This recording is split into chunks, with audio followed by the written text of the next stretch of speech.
will be prepped. What time for the fries? Huh? What time for the fries? Yeah, I'll let you know. Are we gonna do the peas too or not? Huh? Peas? Yeah, we might as well throw some peas in too.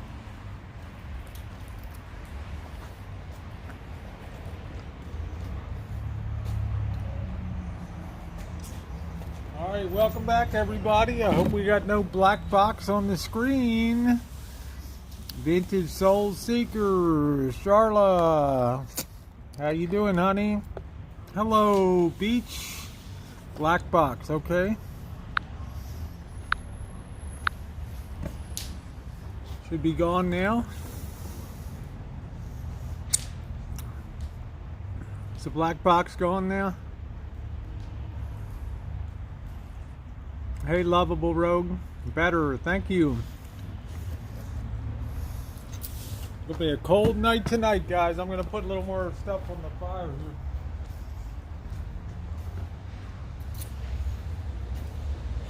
I almost threw one of Marshall's cabinet doors into the fire.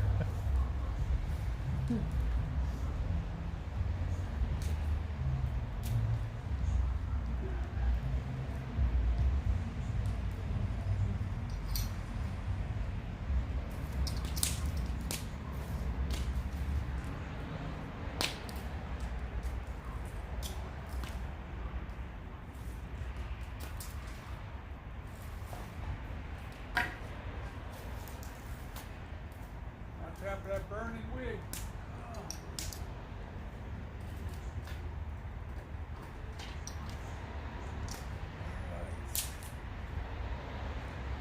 Got some steak tonight.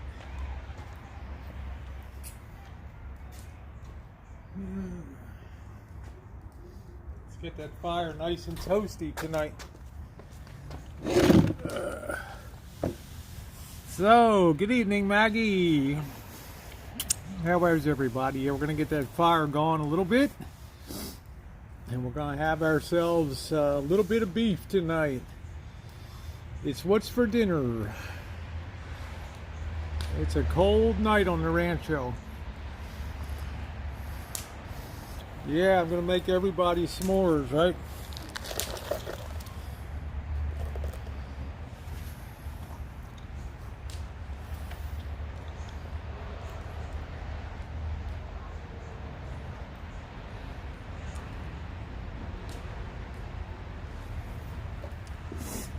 I'm not cooking. I worked my behind off today. Getting my gloves on. Hello, Olivia. Scottish, are you feeling better, honey?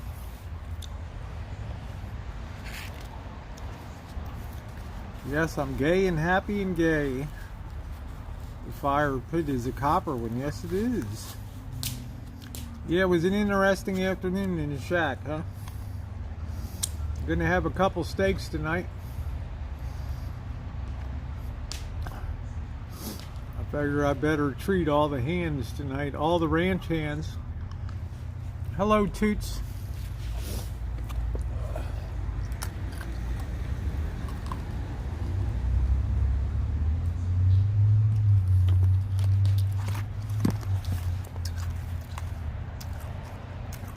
I figure all the ranch hands deserve a good night. Hey Dee, how you doing, sweetheart? All the ranch hands deserve a little treat tonight. The king is reviewing the recipe.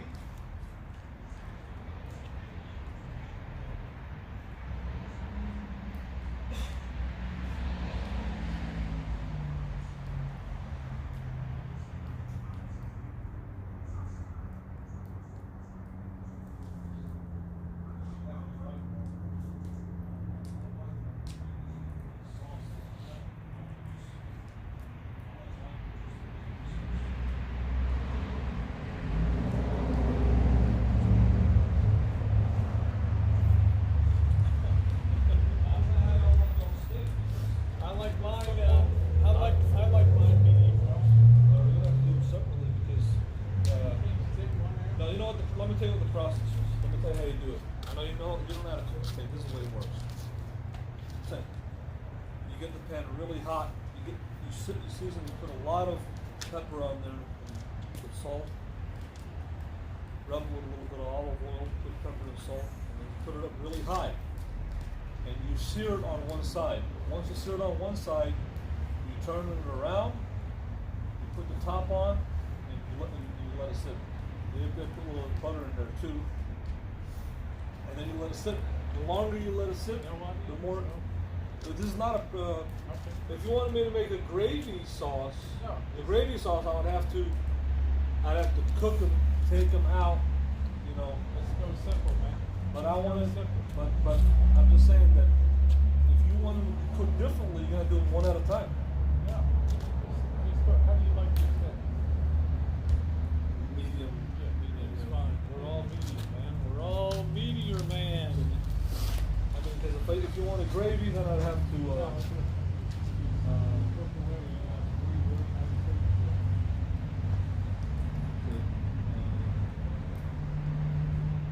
I have my technique, and it's very easy. It works.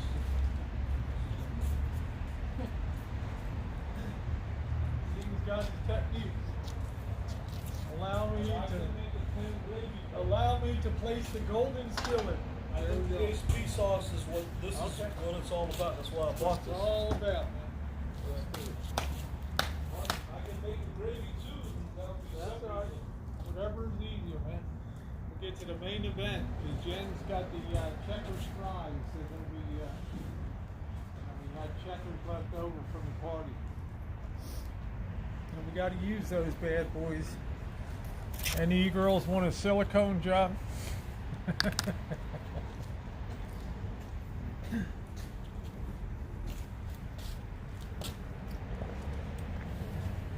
Oh, that fire's nice. Look at that fire over there. Woo!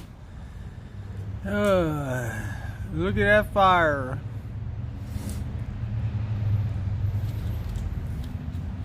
Roasted marshmallows, baby. I'm going to make a coconut cream pie tomorrow night. What do you think of that, Marshall? Coconut cream pie, huh? Sounds good. Sounds good. As the chef prepares in the green room, he paces nervously, wondering if he has all of his ingredients in place. The finals tonight, and here emerges the Iron Chef. I think you should enjoy it with this HP sauce. That's fine, Marshall. However we. So. A stillness falls on the crowd. In anticipation, they wait.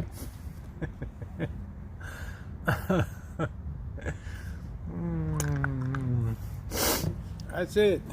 Well, you're gonna have some juices in there, right? Well, after the steak, in other words, after the steak is cooked, I can take it out and then make the pan gravy. Then you can have it half with the pan gravy and half with the HP sauce.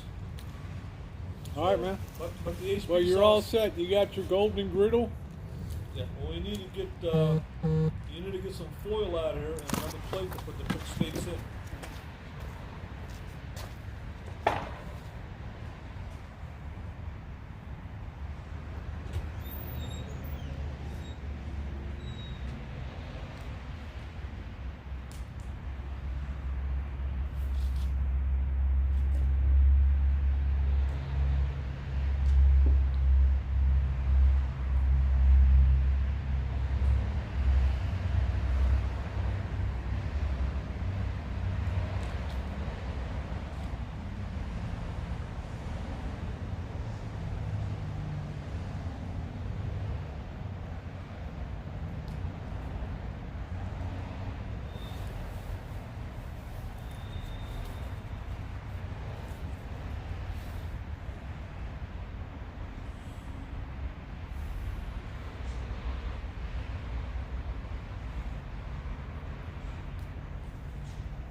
I'll go live on mines too here. I haven't been live today because I've been working on some things here. Got wish you could grab my steak for me because I think I have a better cut of meat than this, sir. I think. I don't know if it is or not. Let me see what this is.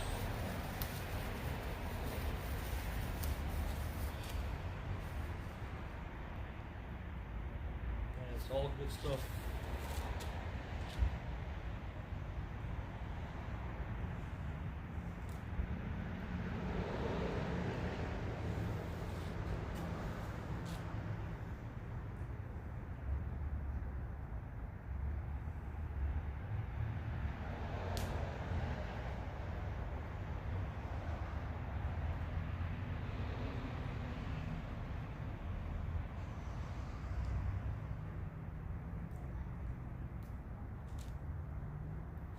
Where is that at? I don't see the advanced tab on there.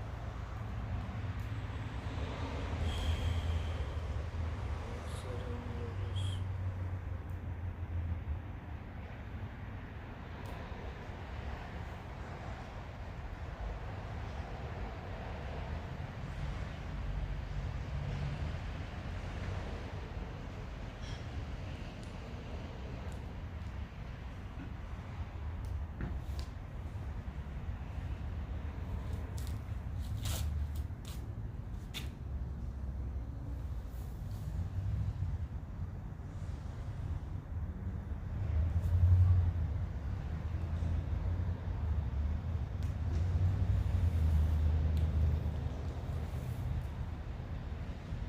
Alright, live cooking on Elvis Travels there. I'm gonna set up my cam. Actually, I'm gonna get that attachment because this thing is broken. I don't know if it's gonna hold on here. We'll see. Put this here.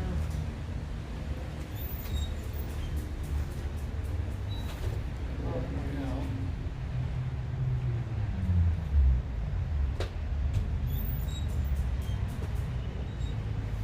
That's pretty good right there.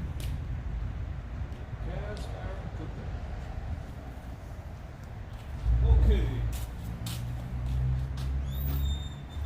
Got this going on. So this is a good steak sauce here from England. Here you go, bumping meat Steak chef. sauce. Got that foil, okay. So we can put that in. So I guess we put the fries Yeah, in. we got the this is Jan 6. All right. Watch that wig, man.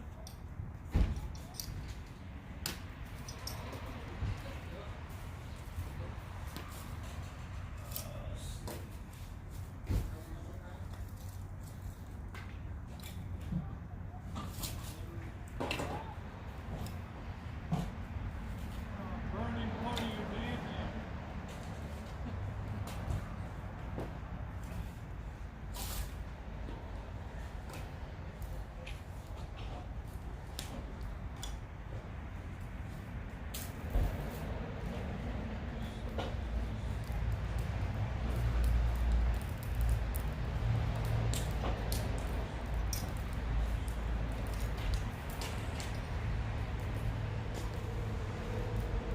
Already looking good. Hi, everybody.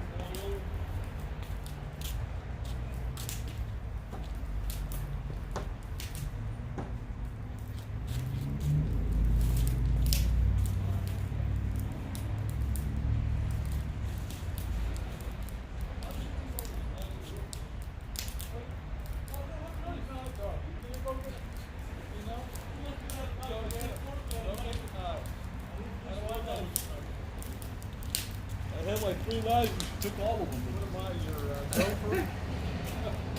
It's getting work. Well, nice work. You should prepare beforehand. I'm your friggin' gopher.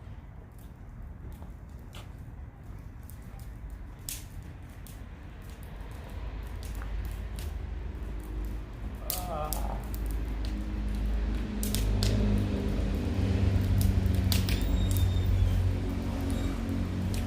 There goes part of your van up in flames. That center section we cut at it. See if people can see actually what I'm doing here. Oh, I think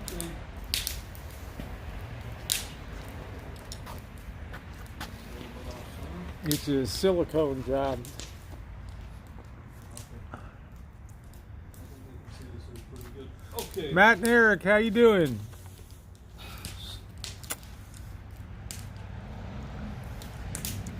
I'm in amongst the crowd up here tonight. This is the best steak sauce you can get is from England. It's called HP sauce. I thought it was in Netherlands. Holland, yeah. It's really good. Hey, This is Crystal, secret how you sauce doing, for sweetie? For steaks. Yeah, I have videos with mini skirt chip.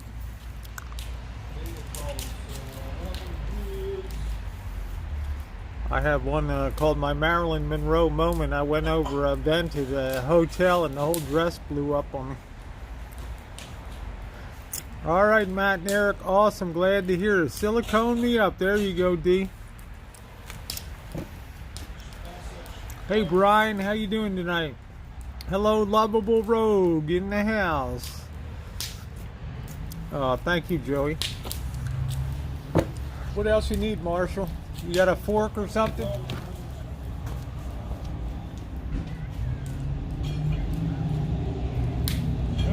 No special sauce tonight.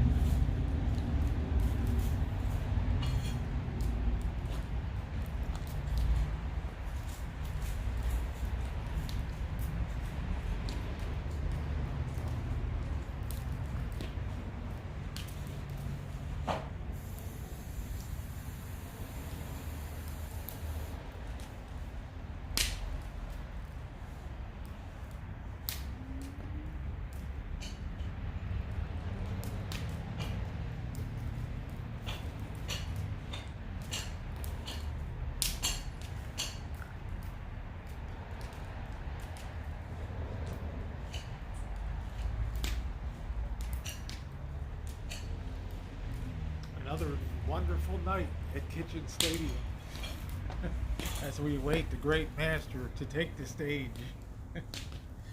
Don't forget, when the sign comes on, applause. Let's hear it. Then you'll see one that says cheer. Yay!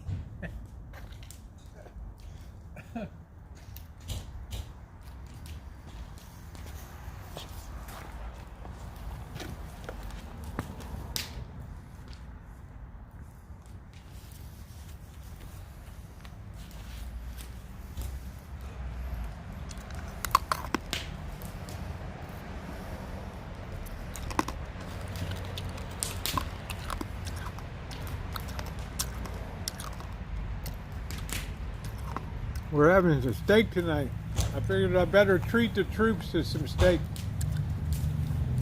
after a big day of cleaning today. Oh, that's awesome. 17-foot camper van. That's great. You gonna buy it? Mike gonna pull the trigger with you on it? Hello, Cornholio. How are you? I found the suckers, yes. I found the suckers, yes. Oh, okay, he's thinking hard. That's cool. How you doing, Mrs. Wombat? All Hot right, frog. All right, Marshall, what else you need? All right. So what I'm going to do right now is I'm going to go ahead and Just let me know if you need anything else.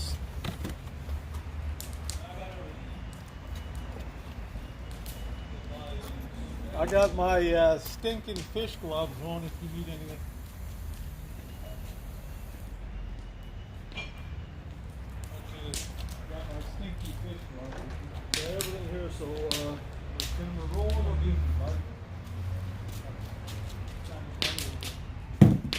That's not light.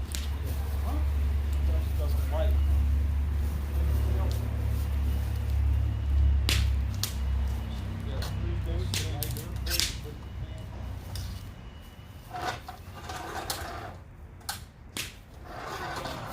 Three nice, three beautiful steaks. Beautiful steaks, and these are New York strip steaks, really nice big thick cuts of meat here. So what I'm going to do is I'm going to get my fork. I figured I'd better feed the troops before we have a mutiny. I'm going to get my fork and I'm going to put some Water? put some holes in the meat here. So the seasoning, some of the just the method here by chefs that they do, kind of like scoring fish. It Yep, just tomorrow helps night get- will be coconut cream pie. process started here. Some nice tricks with that fork. Oh, thank you, Molly. Turn it over on the other side.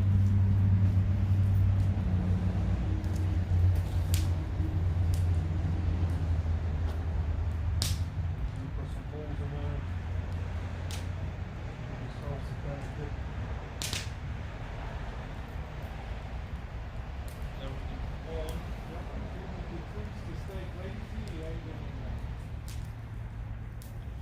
Okay. Now that we're gonna need gravy sauce, so what I'm gonna do right now is I'm gonna put a little bit of EVOO on there. Rub that in. Right here. Go ahead and turn that. Can you turn that heat on? Go ahead and turn the blasting all the way on high.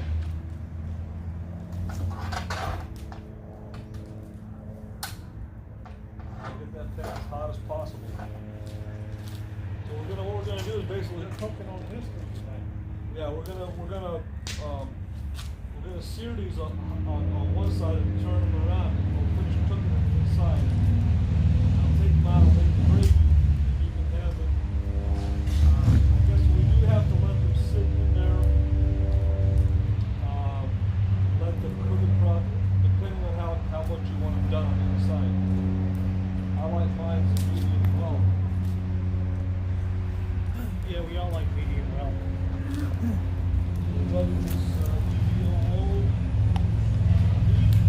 and you have to have a very high. So the searing is going to give you the sealing of the meat. So the process is putting the holes in there with the fork, the olive oil, seasoning very liberally, searing it on one side. Once you sear the meat, you get the caramelization and the searing of the meat, and then you turn it around on the other side and completely you put the top on and let the steam will cook the rest. You only have to sear it on one side, and the steam will cook the rest of the inside. And you leave it there. So you know, is aluminum foil okay? Because skillets don't have covers usually, you know. right. Is aluminum okay, or do you want I the? guess. I mean, it's better than nothing, but the steam will help cook the rest of the steak. And you take it off, put it on a plate. You don't cut into it. You let it rest. You gotta let it rest for 10-15 minutes so the juices don't flow out. And in that time, then you can make your pan gravy, and you can have it. You know, pan gravy is gonna consist of. I got some freshly diced, some garlic, a little bit of chicken broth in there to deglaze, and some butter. And salt and pepper. That'll be your pan dripping. That You don't sounds need good. Flour, nothing. And So we you got- can, and then you can have it with the pan or with this. You know. That sounds So good. The pan needs to get really hot right now. So, and what we're going to do with the pan is we're going to put a lot of butter in there. The more butter you use, the better the steak is going to come out. I'm going to go ahead and put this. Put the olive oil in the pan here.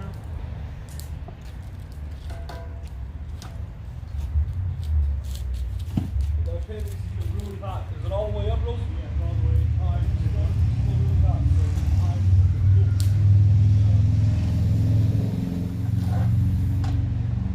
needs to have a really good initial sear. That's to be really hot. And once you sear it on one side, you turn it over. You don't have to sear it on the other side. One side is good enough. Okay, that's the trick. I use this trick, and it works. So this is hard for me to turn now because my hands are. They're more dry. You have to wash. Well, the intermission show. Right, you got some paper towels, Rose? Yeah. You get me some, I'd appreciate that. We're gonna have to get this really hot. So this is part of the searing process, which is one of the most important processes.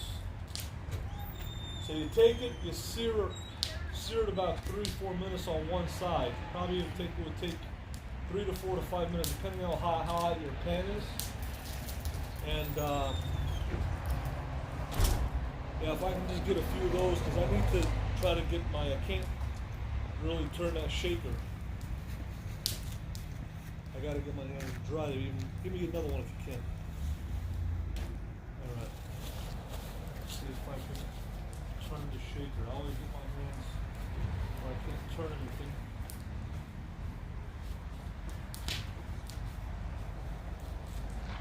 Now you can go ahead and put that on low right now because it is hot. Let me season these and we'll bring it back up. If Yan can cook, so can you. I wish you had that black pepper would be easier. The one from McCormick. Well, I thought you would like this. It takes forever though, it takes forever. You gotta get that. If you give it to McCormick, it'll be better. Yeah, I don't want your finger in it though. You're gonna put a liberal amount of seasoning. I can do this with the salt that comes out. I don't know what's up with this.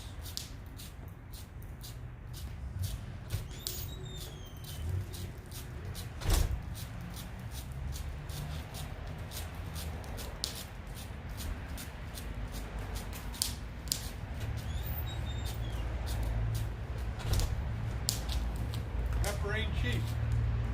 Yeah, you gotta have the pepper. Gives it a nice crust. Put it on there. Gives it a really nice crust.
Bring this up here again to a high.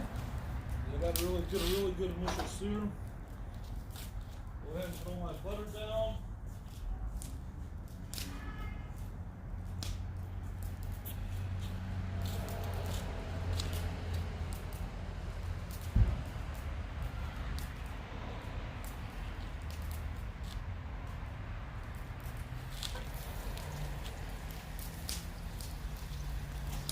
Butter it up, man.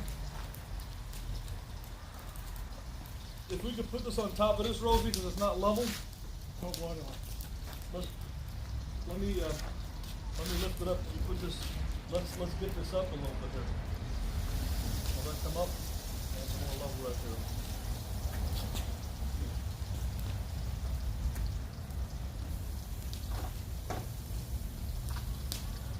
Just gonna level out that pan because otherwise, now it's not level. It's going to that side.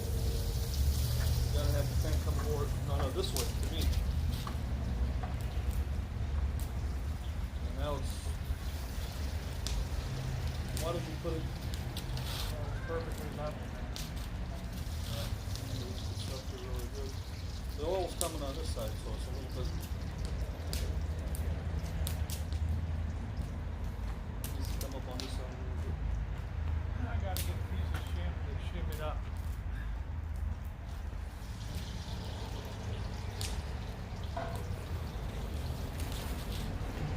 Okay, so we're gonna get that oil really hot. Get the oil really hot.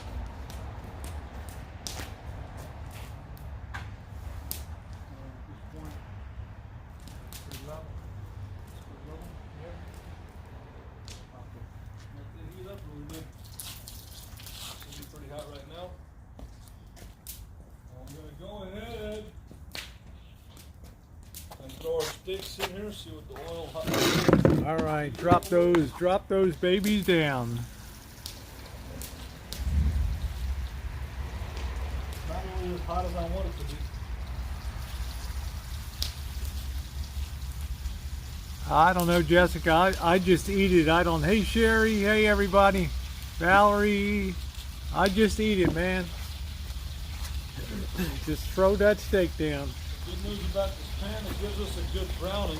So, Man, you're using the best of the best. Timberline yep. cast iron, brother.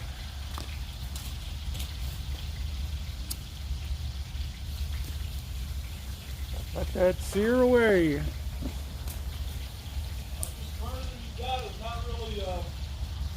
It's not really the best. Hey, Nature I mean, Man. I don't know, it's a good heat. Hello, Yasmin. High heat, but these are going to cook. Hey, Bella. Let me get you guys a little bit closer here on this side so you can see. There we go. That's food division.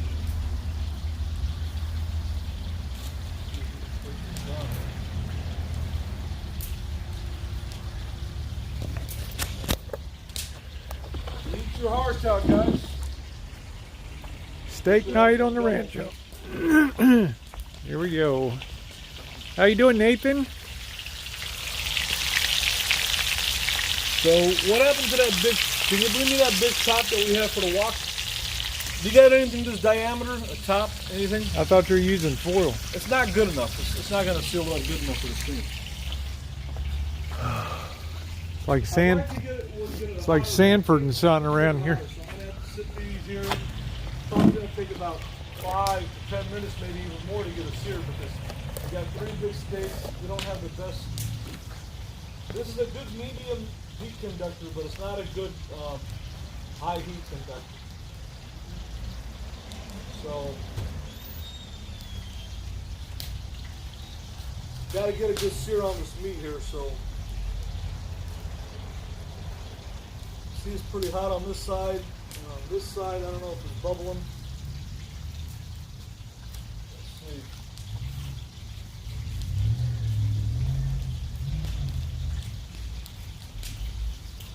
We want to achieve a good sear.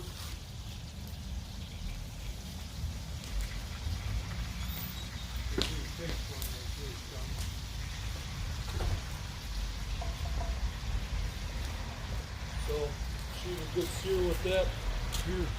Huh? I don't need the other. You can just put it down here for free.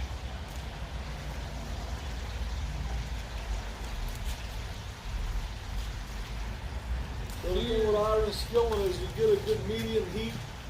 It doesn't conduct heat as hot as a Teflon. So the cast iron is not very good for high heat searing. So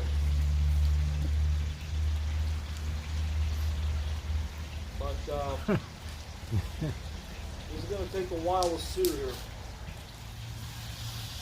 See, at the bottom we have a little bit of a sear, but I need a little bit more of a sear. Sear it up. Sears Roebuck. E-sear for you.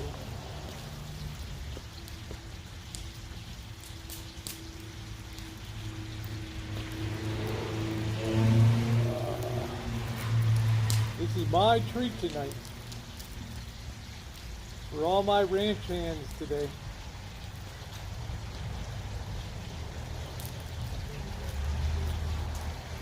Want to get a really good sear.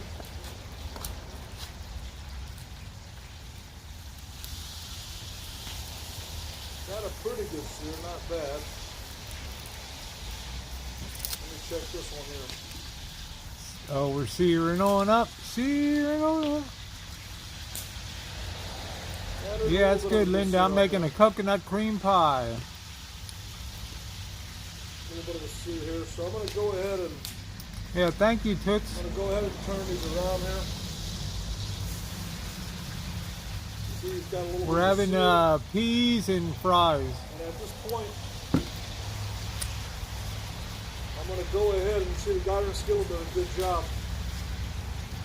See if these lights will go off here in the sensor.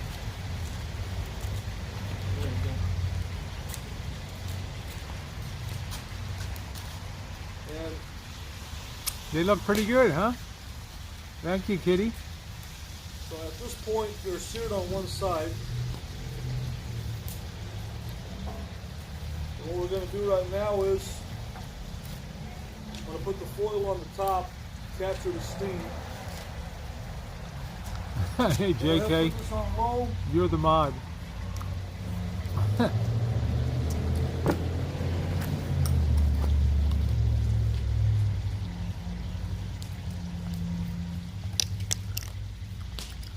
Very low heat. We're going to put it cover it with foil. You can see that the steaks have got a sear.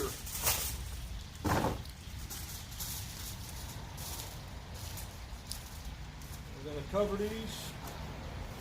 We got the wok cover. That still doesn't. We're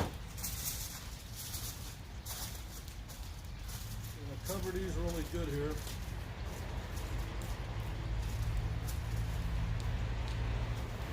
Put this on the top to make sure.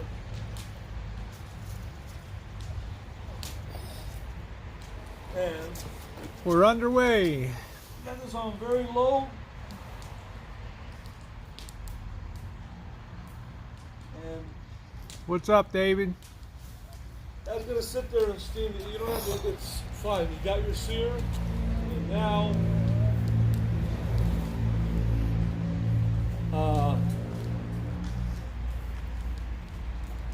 you just let Now that what? steam. What does that make it tender in there? Yeah. Now the only thing with this was, if I would have had a Teflon pan, now I know that the cast iron is not going to give me what I want, because the Teflon will get much hotter. And you'll get a much better sear. If you put a lot of black pepper, it gives it a crust. Maybe And I couldn't achieve that with this because I think you used too much oil. no, it wasn't about too much oil. You have to use the butter to keep the meat moist. So you can't get the sear on there because the cast iron is not a very high heat conductor like a Teflon. And you have to use a lot of black pepper to get that crust. And I know you don't like black pepper, but it's just the way it is. I like black pepper. And another thing is that ground black pepper is better to use, but you don't have to. But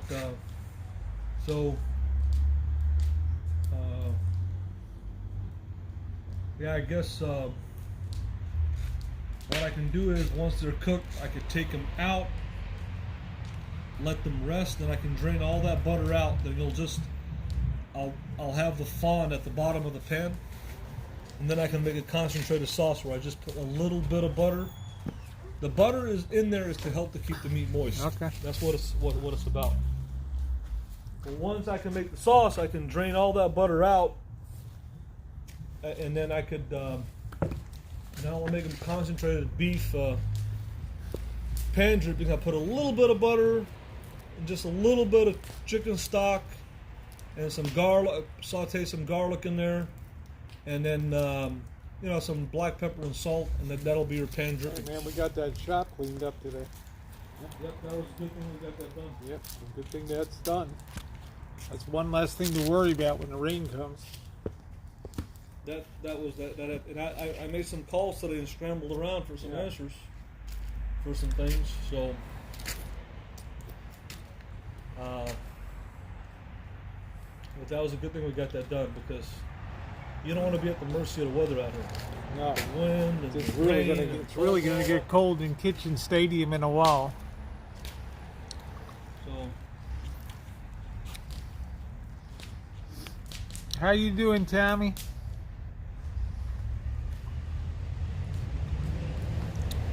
actually, it'd be nicer to have that fire pit here What wire? in this area right here. For what, the light? No, like if you're gonna sit down and eat, like like to have the fire pit. Oh, we can just move the table forward. Yeah. But a lot of people were commenting about the propane tank being close to the burner. I don't think it's a fire hazard. It's designed to lay in that tray. Yeah, people keep on saying it's a fire hazard. It doesn't get hot. So that's gonna steam in there nicely.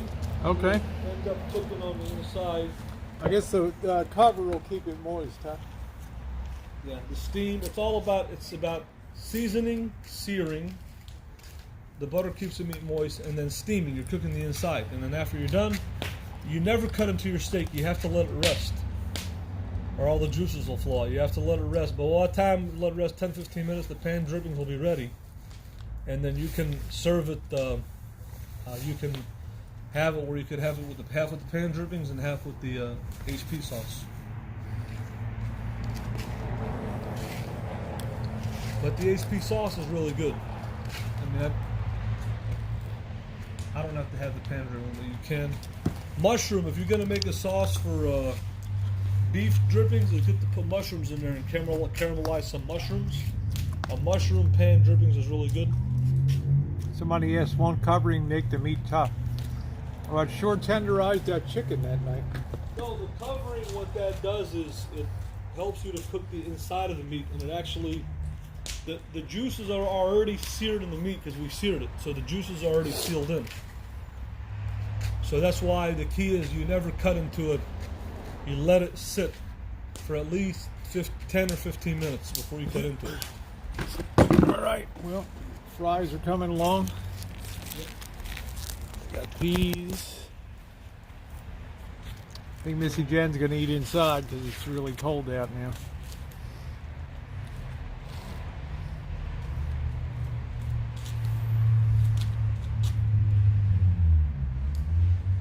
Oh, they said the longer you cook steak, the tougher it gets. I don't know. Well, right now it's just... I don't do too much. It's just steaming, so I can take it out at any time, and you can... The secret is not to cut into it until you're about to eat it. So you really don't know. It's really hard to tell the doneness, because if you cut into it, it will ruin the steak. All the juice will come out. It'll be dry. I like mine's, you know, I mean, if you leave it in there for about 10 minutes, it's pretty much done. Keep your heart out, Mr. Red.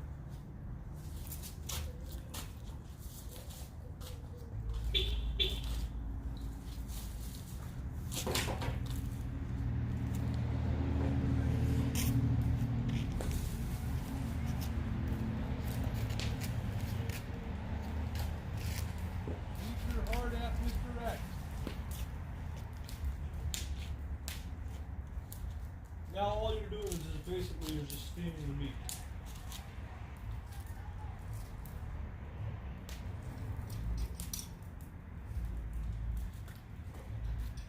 Yeah, I know a lot about cooking because I watched the Food Network for years. I've been watching YouTube for years, and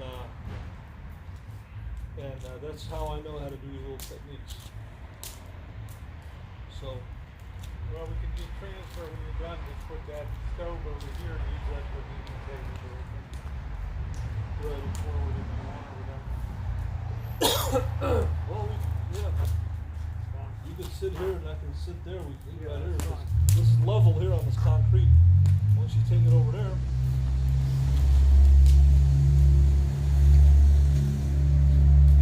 This comes with this too, a skillet.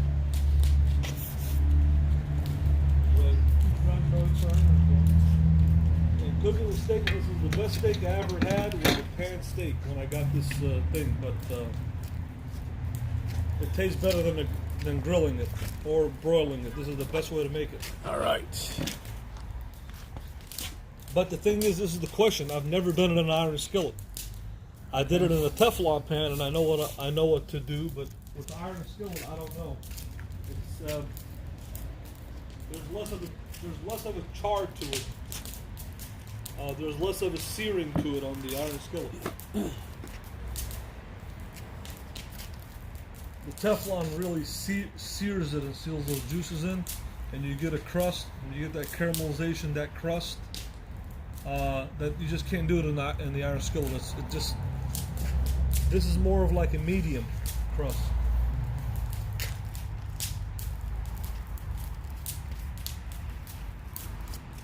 So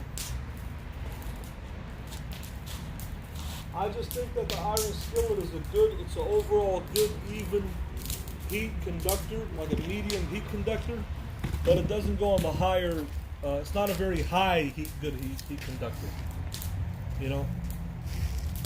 And with this recipe, you gotta get an ultra sear, that's what it's all about. So, we can check it if you want.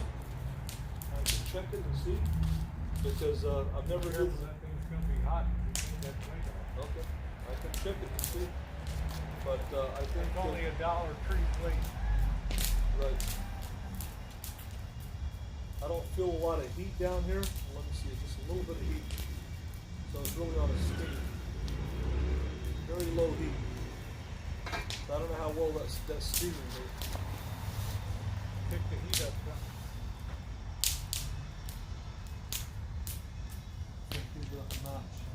Now I can check it if you want. Has it been about 10 minutes? Plate off on the counter. Go ahead. Let me check and see where we're at, what happened here. Okay, now I can check the bottom to see if it got cooked here. Let me wash this since we're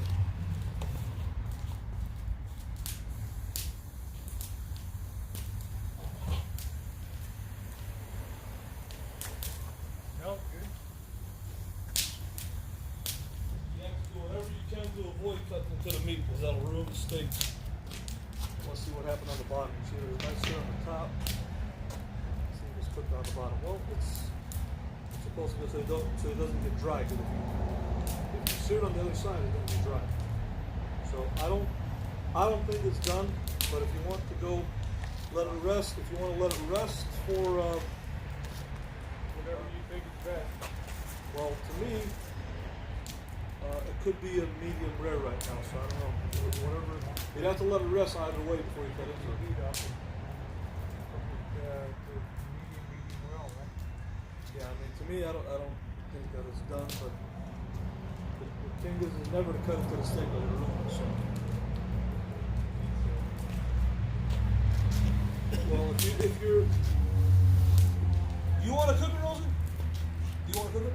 No, I'm just saying the heat is low. How high do you want me to put it? No, I'm just saying just cook the thing. That's all.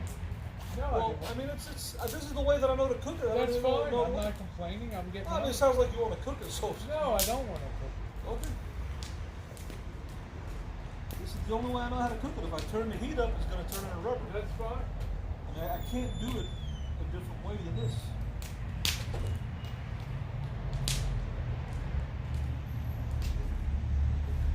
This is the way that I know to cook it. If she wants to cook it, let her come cook it. But this is the way that I know how to cook it. And I'm not going to deviate from my way. Otherwise, you're going to have rubber meat. So.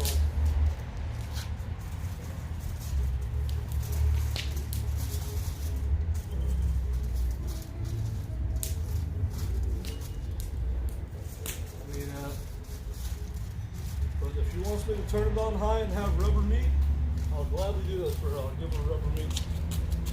But it's going to be garbage if I do that. That's fine.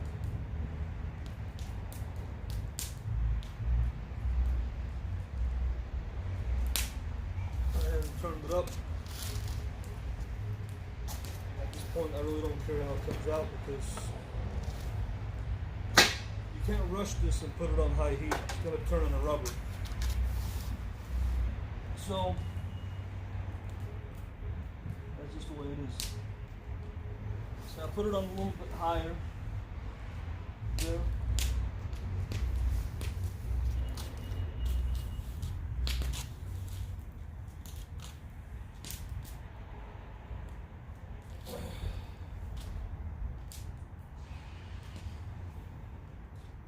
If she wants to cook it, she can come and cook it. I just know one way of cooking it. But if she wants me to deviate from my process, then it's going to be rubber.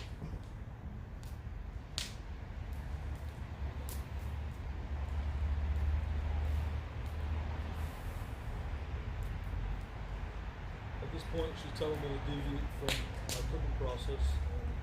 And If I do that, it's not going to come out good. You can't like rush this. I put it up a little bit higher because it's not a very good heat conductor. This pan here. So.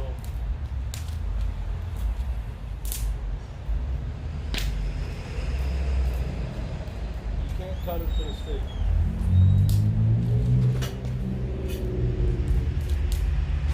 If I turn it to high, it might cook it, turn the rubber. I turned it on higher, but the peas and the fries are ready. I mean, I'm not the way I used to cook it. I'm deviating from my process. Whatever, it'll be good, I'm sure. It's not going to be good now because I turned it on high. It's going to be. He wants to eat inside. Right. You can't. The way this process works is you steer it. And you put it on there and you let it steam. If you turn it up above high, it's gonna turn into rubber. So that's all I can tell you. And if you cut into the steak, you ruin the steak and you get into the juice. But that's the way that I know how to cook it. I don't do it the other way. But I turned it on high right now. I mean, I turned it on meat a little bit higher, and it's not good for. It's not. It's gonna mess up. But the problem is with this, it doesn't conduct the heat good. It's not conducting the heat good. What, can't stop? It's not when you put it on low on Teflon, there's a lot of steam going on. There's a lot of bubbling going on. With this, even if you put it on low, there's barely anything going on. Because it's not. It's. I don't really cook around here. Right. But I'm the official baker. So kicking it up like this is dangerous because. The meat could be turning into rubber right now. Well, it's up to you. You're the cook. Well, I mean, in other words, I have a process. If you tell me to deviate from the process, I'm not telling you. I can't guarantee you what the results are. Yeah, I'm be. not telling you to deviate from the You process. told me to turn it up. No, the only thing I suggested, maybe you want to turn the heat up then. If it's not. If you do that, it's going to turn Well, it then up. it's fine. We're not deviating from the process then. I had to because you're in a hurry. I'm not in a hurry, Marshall. So. And the thing is, this recipe, I never made it on a cast iron skillet. So, plus you have a thick piece of, a very thick piece of meat. But if I turn it, like I said, I turned it up high because you're in a hurry. And I'm not in a hurry. I never said I was in a hurry. Once again, you're putting words in my mouth. If you turn it up high on the steaming process, instead of steaming the meat, it's going to cook the meat, and you're going to get rubber meat. Okay. So there's no other. You can't deviate. You have to. I'm It has not to be one way. There's no other way. There's no other way Just to do put it. it where you want it. Now, if you know another way, then you can cook it. But I only know one way. But I know that the Teflon is better. The Teflon gives you a better sear.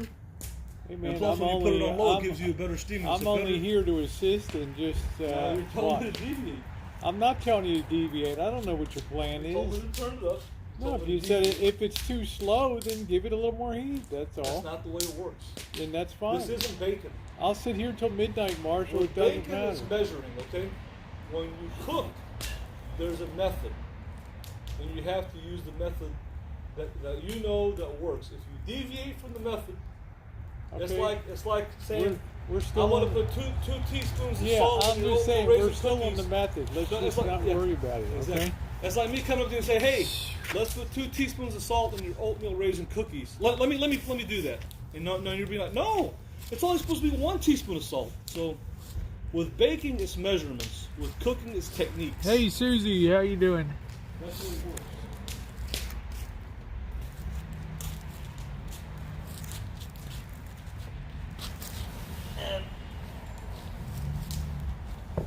Just make it good, man. Don't That's the waste way it my works. money. It's not often that the Rancho owner springs But for you're the head. always in a hurry. I'm not in a hurry. You're I like never. the people in California, you're in a hurry to go I nowhere. never You're always want- in a hurry. You're always jacked up. I'm in a I hurry. I gotta get never. things done. I never once indicated I was in a hurry tonight. The chicken that I made was melt in your mouth. I was a little bit off on the sauces because I didn't use the right. I should have decreased my. I think making these pan sauces, you have to use minimal liquids. And you'll carry on a better, thicker, more intense sauce. Hey, spirits. Yeah, just order Chinese. I perfected the smothered pork chops on the second Funny. attempt. It's all right. I'm just getting my instructions here. But Like I say, I don't do much cooking on the Rancho here, Yeah. so. I think Missy that Jen usually cooks it. We don't have steak that often. She usually puts it on the grill.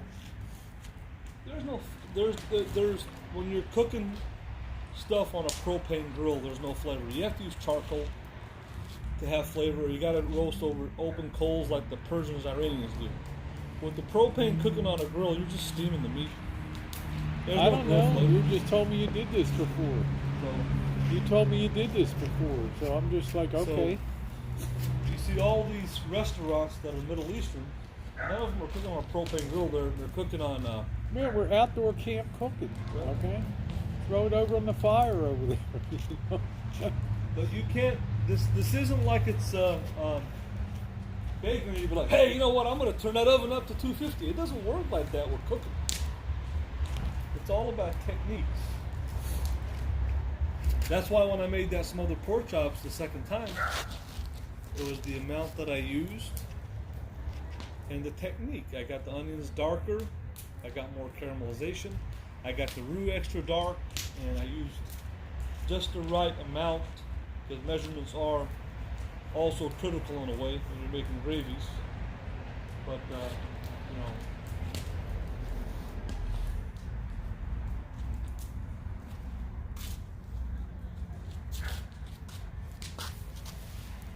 so right now I can go ahead and take them off and put them, wrap them in foil, and they'll keep on cooking in the foil. And I go ahead and, but I can't. Like I said, to me, to be on the safe side, what I used to do is I used to leave them in there for half an hour. I used to sear it and leave it in there for a half an hour, and it was crusty on the top and tender and juicy on the inside. That was my thing. But you don't want to wait in half an hour. You want to amp it I'm up. fine. I never said anything about the time. You're just trying to bust my balls. I never said a word about the time. So I like it to spend about a half an hour. If you want half an hour, it's medium, medium well.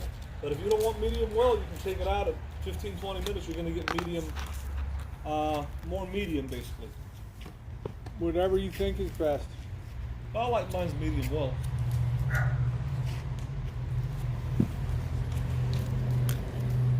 like mine's medium well.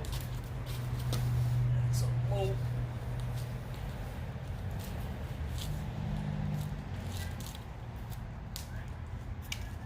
So, like telling the chef to change his recipe. Yeah, the fire's nice, huh? Nobody told you to change anything. You were complaining it wasn't cooking fast enough, so I said, well, go ahead and put the heat to it. You're not supposed to be cooking it at this point. You're supposed to be steaming the meat. It's already charred on the outside to seal in the juices. So you got to put it on low to steam the inside of the meat. If you put it up above low to a medium, you're going to be cooking the meat and it's going to turn into rubber. You can't. It doesn't work like that with this process. Yeah, well, we didn't It's do it. sear, and then low to steam, and then you take it out. You let it rest. That's just the way it is. There is no other deviation that you can put in this method. I made this before, and I made it for Narce, and he said it was the best steak he ever had in his life. Well, maybe this will be the best steak I ever had in my life. Well, I don't think it's going to be because, number one, there was more steaming than searing going on in there because the pan wasn't conducting high enough heat. It's going to be juicy, it's going to be tender, but it's not going to have the same sear as you get on a Teflon. Isn't cast iron the preferred way to cook, if you're going to pan cook it? No, what I'm seeing with cast iron, what I'm seeing with it is that it produces a medium heat conductor. It's good at producing a medium, it's good at producing an overall good medium as a medium heat conductor, but it's not good for this recipe. In other words, it's great for cornbread. But if you're going to sear a steak, you need to use the stainless steel, Teflon. I don't know about stainless steel. I've had experience with Teflon, and it works out good. And so that's the way I see it. So, you know. And there you have it. Don't use liquids in cast iron. Seems like there's a lot of different opinions about how to cook a steak. Some people like cast iron. It's basically you eliminate with the searing process. You get an ultra sear with a lot of you overload it with salt and pepper, and that it won't hurt it. It burns off, and it gives you a caramelization. It gives you a sear, and it gives you a crunchiness, and it seals in the juices. And then you turn it over, and on the raw side, you don't need to sear that side because it'll be overdone. And then you put it on low, and then the steam will help cook the inside of the steak, and then the butter helps to keep it moist. And then you don't cut into it, because if you cut into it, you gotta let it rest 10-15 minutes so the juices don't flow out. So it's like a process. It's a 3-step process: sear, steam, and let the juices,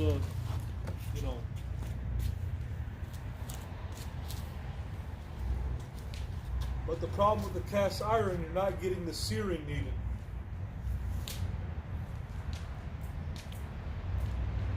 It's not a good high heat searing conductor.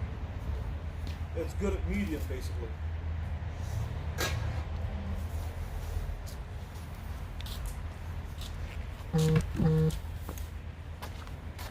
I'm just tending the fire, man.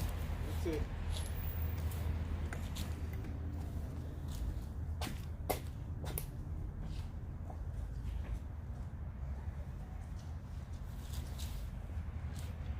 So once we get it back to a half an hour, we can take it out and put it in foil, let it rest, and then I can go on and make the pan drippings here.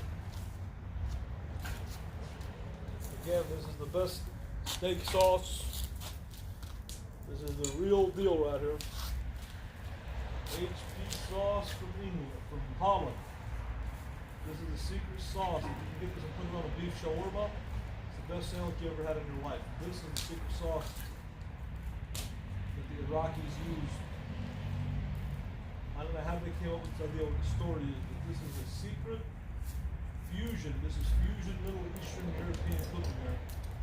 You put this on a beef shawarma with the Iraqi torshi pickles, and it's the best sandwich you'd ever have. And this is the best thing to use on steak. You got to get the one in the glass bottle though. Don't get the one in the plastic. It tastes better with the glass. If you can find it. I got lucky. I found it at Safeway. Made in Holland. No artificial preservatives, flavors, or colors. So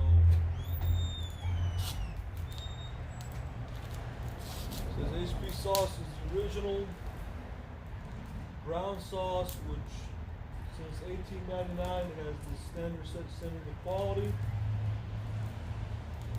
Everyone's favorite, the legendary and uniquely distinctive sauce is the new result of dedication to sourcing highest quality ingredients and really using a closely guarded secret recipe. HP sauce, great on your favorite foods, including sausages, bacon sandwiches. Why not spice up your cooking by adding into casseroles, pies, or gravy? It's delicious.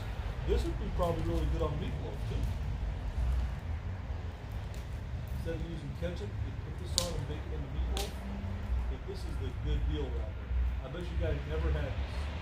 Many of you Americans don't know what it is. If you're in Australia or England, you know what this is. But a lot of you Americans out there know A1. This is better than A1, much better than A1. This is the real deal right here. This is the best steak sauce in the world. right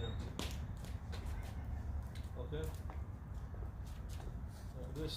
All right, where do we stand? Has it been a half an hour? Yep. Okay. I'm gonna go ahead. Let's line this up here with. Let's use this as a storing plate. Put some oil on the bottom there. Yeah, Missy just wants hers. Oh, she wants hers now? Okay, all right. So, but line that up with, put some foil on the bottom of that. Just line that up. I won't line the rest. Okay. So, let me give her hers, let me give you hers.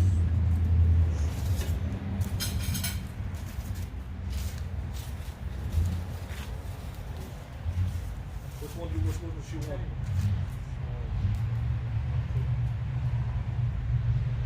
One of these. One of these, the rest. These two. Two big ones.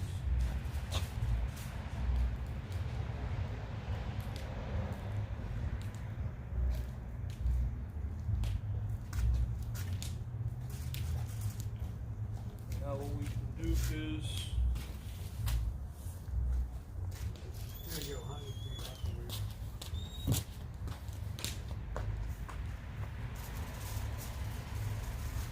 grab these up here. I like to let mine rest for 15 minutes at least. Okay, that's in there. Now what we have here now is, I guess this has kind of been deglazed because of the butter. So because I use a lot of butter, the pan has kind of deglazed itself basically. So what we need to do here is we need to reduce the sauce, and I'm going to go ahead and put that on high. All right. Now what I'm going to do is I'm going to go ahead and Jenna, is she going to cut into it now? I don't know yet. She's just. Okay. Let me just ask her real quick. Has she cut into it yet? I'm not. She's loading up her plate, I think. No. Let me ask her.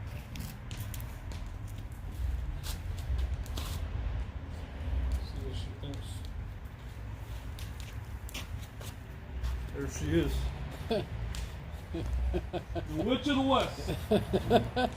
The Wicked Witch of the West. That's me. I don't know what to make Saturday night. I got a lot of good ideas people sent me.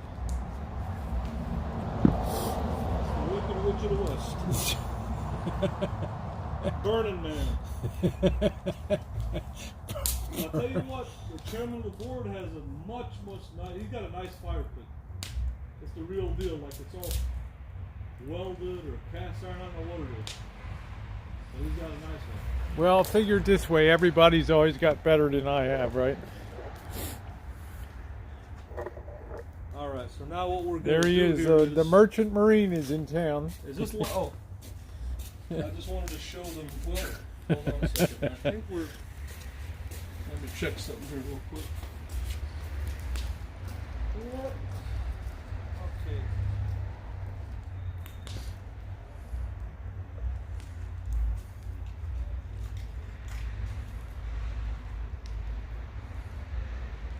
You are. Yeah, just hang it on his stick, right? The one beside you. There's a guy called the Jordan at Ave. Yeah.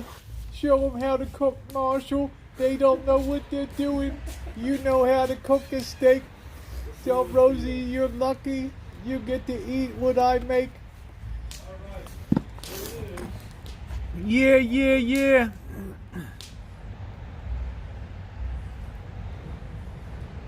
All done. Nice and clean here. All organized.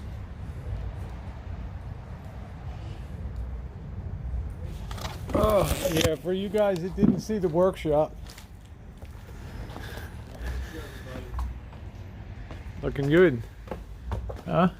Yeah, we got it looking good. Plenty of floor space. We can work here. She's got this big table here. We got the party lights. Huh?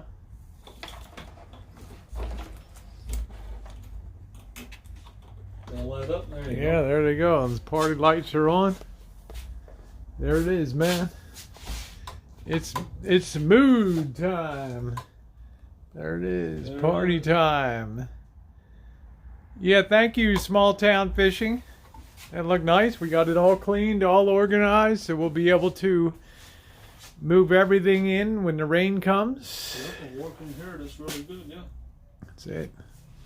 Threw out a lot of stuff today. I mean, probably 200 pounds of junk Yeah, out of here today. everything is organized. Yep, looking good. I'm gonna go see how Missy Jeff likes the steak Okay. real quick. Thank you, Cupcake. We got that all ready to go. This looks like Sanford and Son out here. There's a dinette. This is the paneling of the van. Everything I touch is warped on it. See what she thinks. Water damage. A heck of a refinishing job.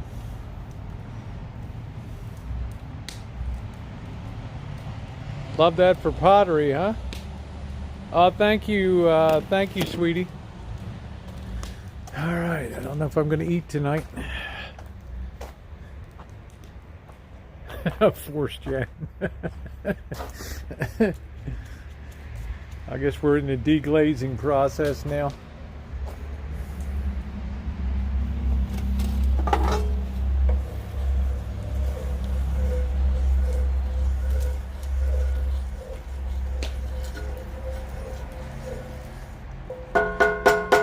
Yeah, I got rid of some stuff, Susie, that was just junk that I'm never, you know, you always think that you're going to work on something and you just don't have time.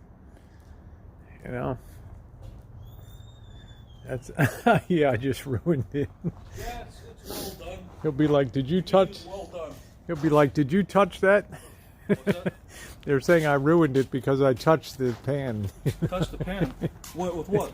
Nothing. Your gloves? No, no.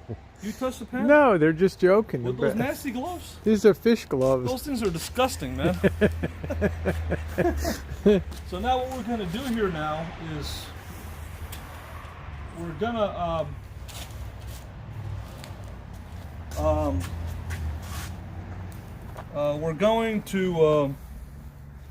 this is pretty much already deglazed, but we have to reduce the sauce. It's already pretty much deglazed the bottom of the pan, actually, the butter and all that. And these are the beautiful pan dripping, but this needs to be reduced. So what I'm going to do is actually, I'm going to transfer the, Have a sniff.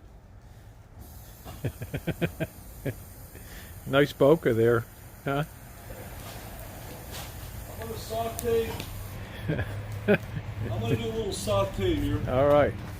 So what I'm going to do is just transfer this into here.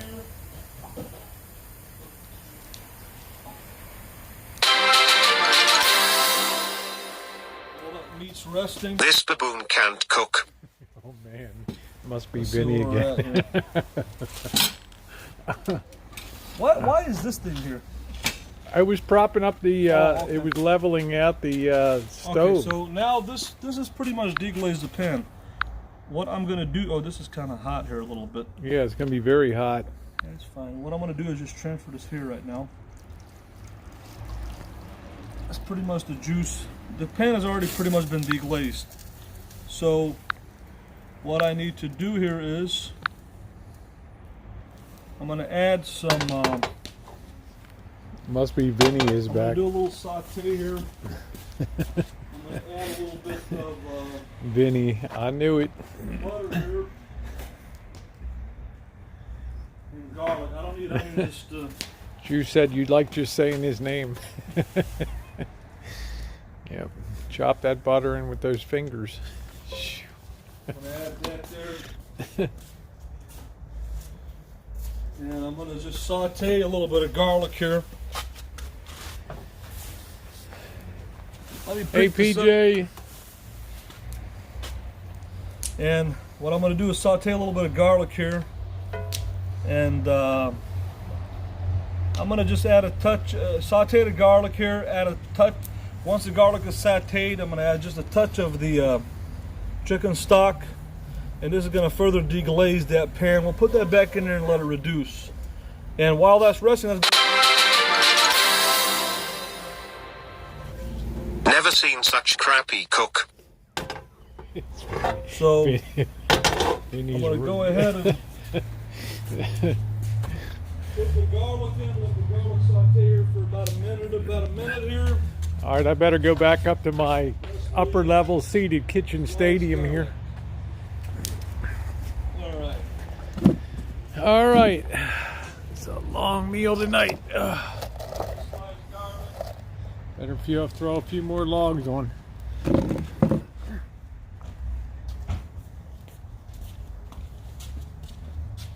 to saute this with a little bit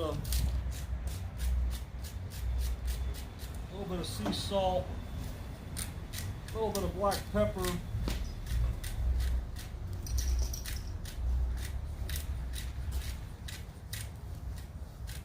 Okay, and then we're just going to give this a little saute here in the pan for about a minute or two here. We'll turn around and turn that down a little bit.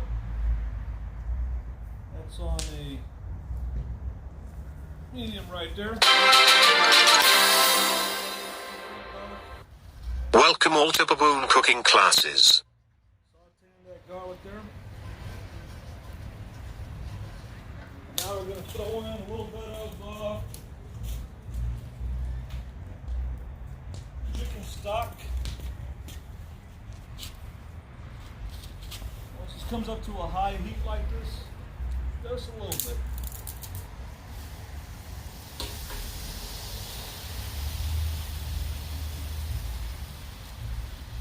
Okay.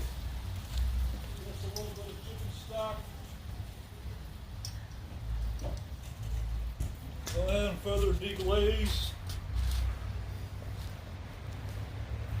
Deglazing that pan here a little bit. Bring this up. Now we'll bring that up and reduce it, but I want to get a good deglaze in here. The pan was pretty much already deglazed, so we use the butter to keep the meat moist. I'm kind of doing a reverse We're meatheads. dripping sauce. So I'm going to let that Dripping sauce. I'm going to let that reduce there. Nice roaring fire. And I'll go ahead and let that reduce there by halfway. And we'll go ahead and pour that liquid in there and we'll reduce that. I want to reduce that as fast as possible. Someone should deglaze his hair. Oh, Vinny. And now all we have to do is put that pan dripping in there and let that reduce. Oh, man. Which by that time, like I said, we're doing a reverse deglaze. This is pretty much reduced by half. We'll go ahead and pour the liquid back in here. And all we got to do is reduce that now. This is going to take a while.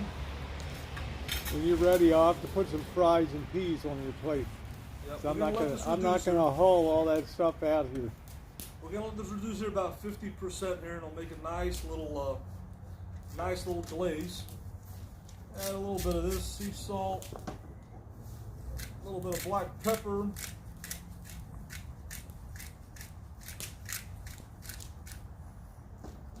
and just reduce this now. It's gonna take a while to reduce, maybe about 10 minutes. By the time this reduces, we'll be ready to serve that steak. It'll be showtime. Now, This baboon should reduce his weight by 50.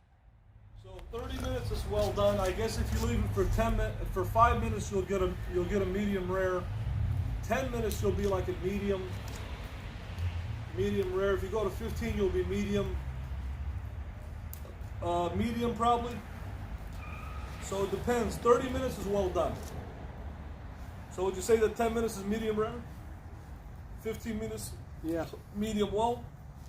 You don't want to keep the steak in there. It was well done, so probably instead of keeping it in 30 minutes, you keep it in for like 15 or 10. But it was still juicy. So still going to be juicy and tender. All right, well, we got the workshop cleaned out. That's the big thing today. Time to treat the ranch hands to something better to eat tonight. We're going to let this reduce here nicely. You just got to reduce this here. Make a nice little pan gravy.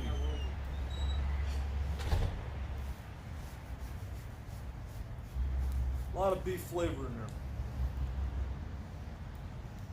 I smell that. Smells good. You know, we're going to let that reduce there. It's going to turn into a nice dark brown. Great.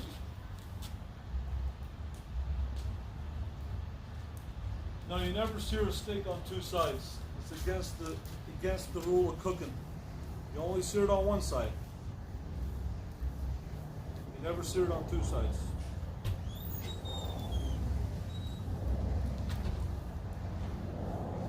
Actually, the side that you're searing it on is really the only side. Man, I'm ready to chew my hand off. What's that? I'm ready to chew my arm off. All good. That fluoro jacket makes his gut look reduced.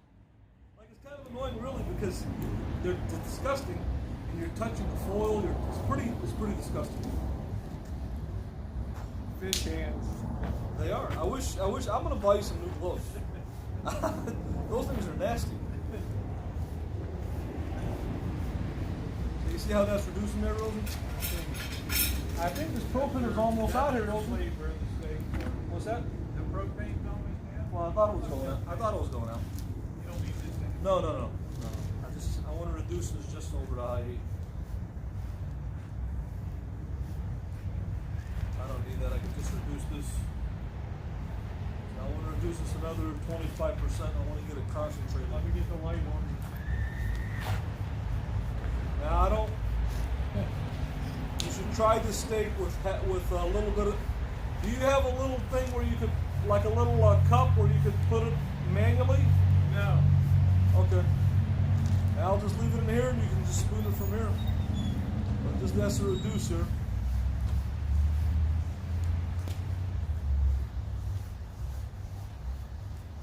We're almost getting there, guys.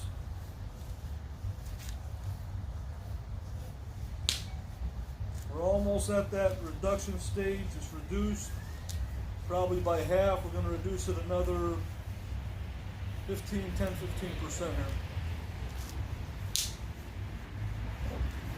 Oh yeah. You just want to reduce that liquid. It'll be a nice, beautiful gravy. Pan drippings. The butter already did the job of deglazing. So we're almost there. We're almost there, guys. Where do you want your We're almost cheese there. on your plate? Huh?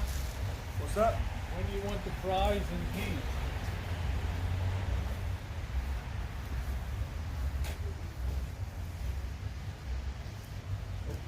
See how it's getting dark, Rosie? It's going to be a nice concentrated. I want to be able to just get all that liquid out and get it right down to the bare gravy here. We don't need that much because we got two steaks here. This would be actually good to dip the fries in, actually. We've got to have a little more reduction here. Now, if you use a little bit of flour, you could reduce it, but the traditional way is not to use flour, so it just takes a while to get that reduction. We're getting there.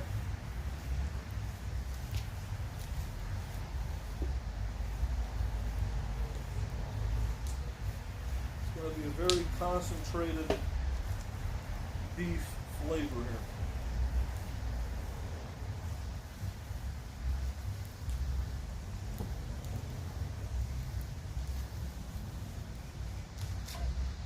Okay. See how it's gotten golden brown? It's gotten very dark brown. But we still have to reduce because we're still more of a liquid state here than a gravy state. So, we gotta keep on reducing until we can get it thick.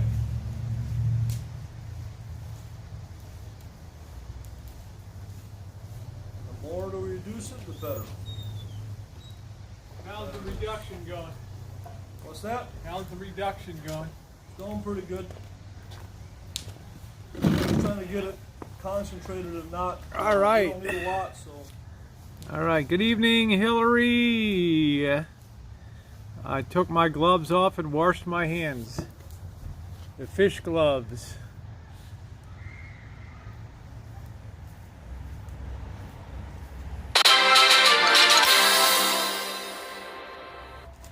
Rosie, get some sunscreen for his bald spot. That outdoor light is gonna reduce his brain. Oh. Alright, that's pretty much done here.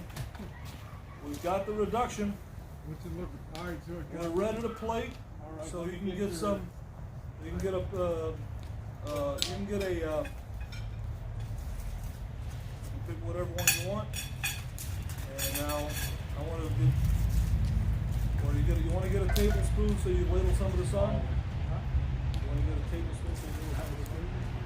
Let me see if I got. Okay, yeah, just get that.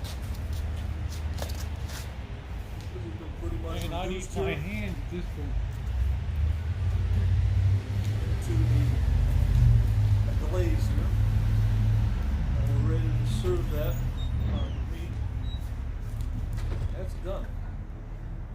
That's what it looks like. This nice little demi-glaze. Beef juice.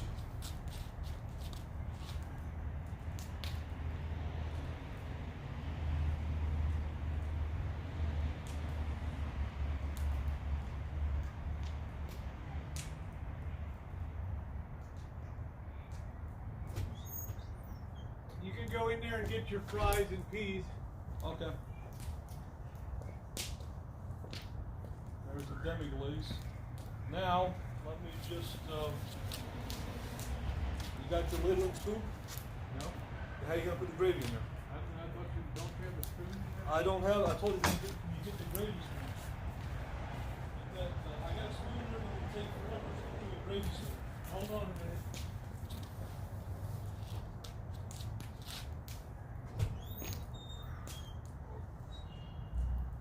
Whatever you want to call it, it's a little, just pan drip gravy, that's all it is. It's just a simple pan drip gravy. I probably shouldn't have used the garlic because the garlic is a little bit burnt. So just the beef. Let me see if those will give me a strainer maybe. Well, because the garlic is a little bit burned. So if we can strain that garlic out, it'd be better. Okay. Not a big deal. You got a ladle? Yeah. The only thing with this, I probably shouldn't use the garlic, but this is fine. So you can ladle whatever gravy you want, whatever you want. Tip it over for you.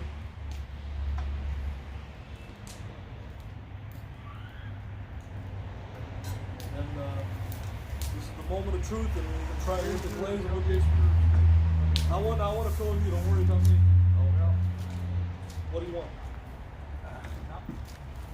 Okay. You got your steak knife? Yeah, let me try it, Mark. Try it. Let me see. There goes the steak.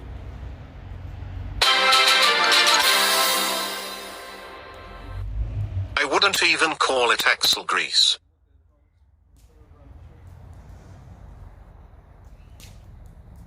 So it's not dry? Might have dried a little bit.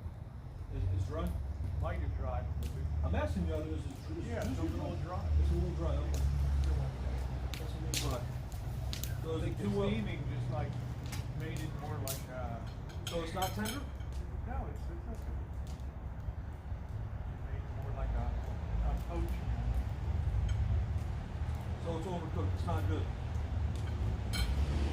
Well, why don't you try? Well, let me see. Rosie's saying that it's dry. Cut one more piece. Let's see. Cut a little piece.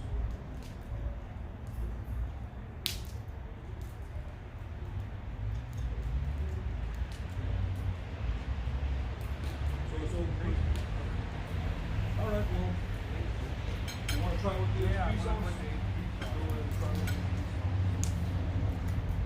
Well, it's overcooked.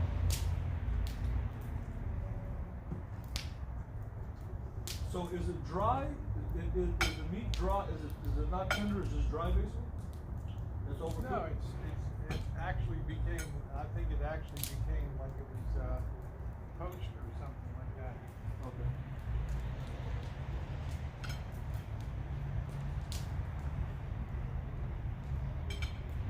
So how does the HP sauce compare to A1 sauce? Give some zing to it. What's better, HP or A1? They're close, aren't they? Yeah. What's better? What's the difference between A1 and HP sauce? A1 has a little more zing to it. Okay, so you like that better. A little bit better. I mean, I never had it. So after this cooking method, how long would you keep it in the steam? Now that we kept it in there half an hour. I don't know. I usually just bake on just do it on a grill or something like that. On a grill. I'm not used to it. You're not used to this, okay. Right. All right. All right, we'll go load your plate up.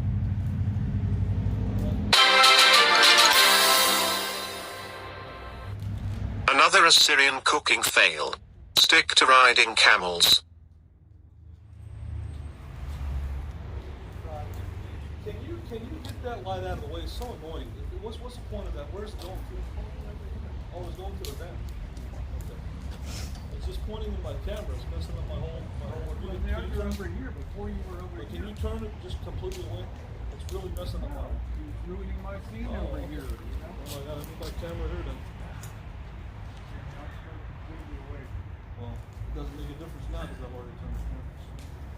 All right. How is the demi glaze? Good. Okay, so let's see. What we'll add here.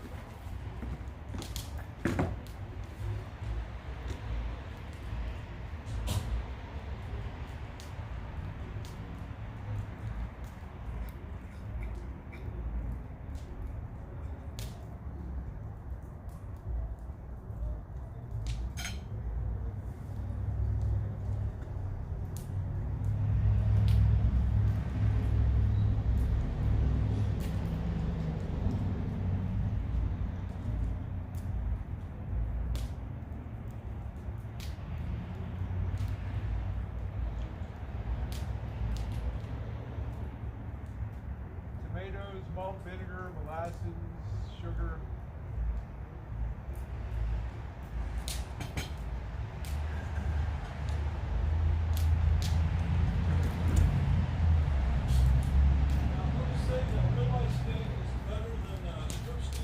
I gotta put my fish gloves on. I made it with ribeye, and I think ribeye is a superior cut of meat. There's more marbling in ribeye, right? I gotta get my fish gloves on. All right, so what I'm going to do is I'm going to go get my fries and peas, I guess.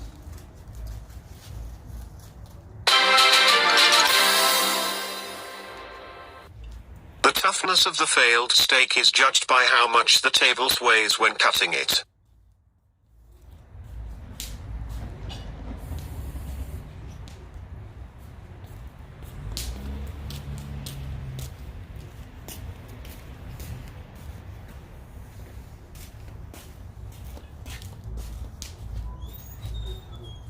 Fries and peas.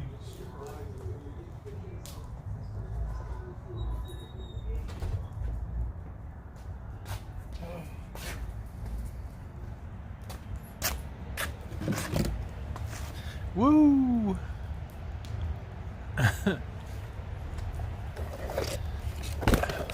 Shoot, lost my power pack.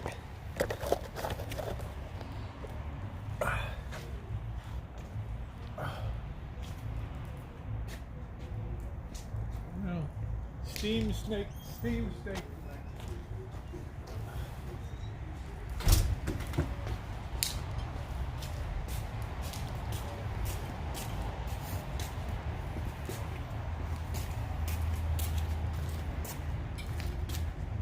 Okay. I don't want You don't have any greens at all. You have cheese.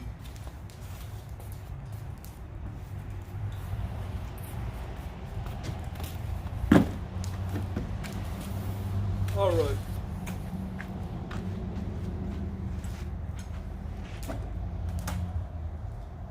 This is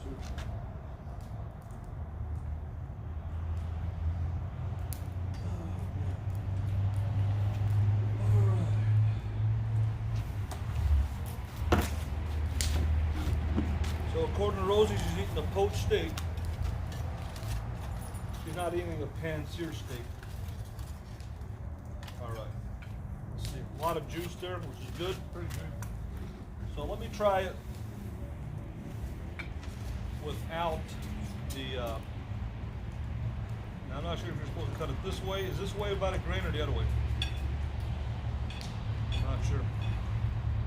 Let's see. If that's against the grain or with the grain. I think that's the wrong way to cut it there. Let's see.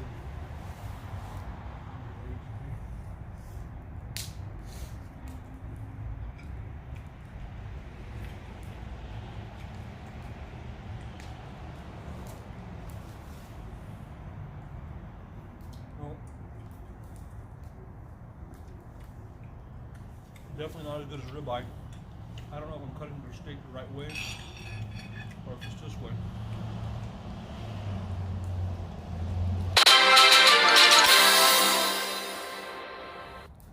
Warning, warning, plastic outdoor chair under extreme strain. Let's see. I can't help it. I like plastic outdoor chairs. Yeah, it definitely is dry. Definitely did not come out good like I had the ribeye steak. Terrible. I don't know if it's a steak or the way I cooked it, but this is really bad.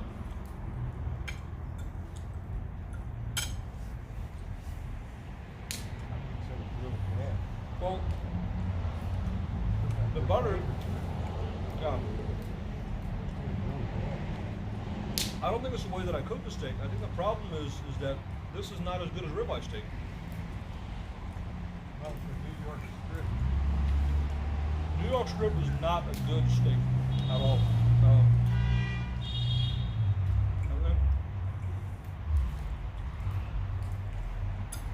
when I made this, I made it with ribeye. This is a very dry steak.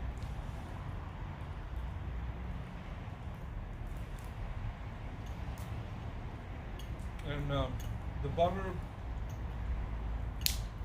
I don't know, it's nothing to help.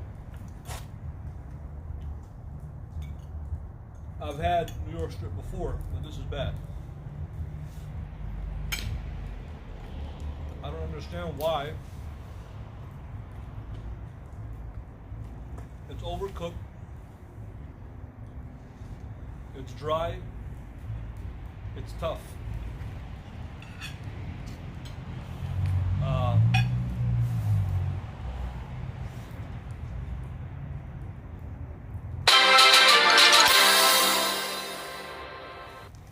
Everyone knows you can't cook. You make a fool of yourself with this Z-grade content.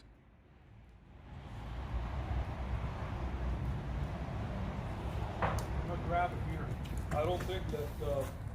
Yeah, this is a very. And I don't know if it's the way that I cooked it. I think it's just a bad cut of meat. You have to do a post-game analysis. I would never eat New York strip steak again. It's very bad. You got to do the post-game analysis. Yeah, it's really, really bad. What happened to my phone here? Oh, the battery died. I don't know. Battery's gone, I think. I don't care.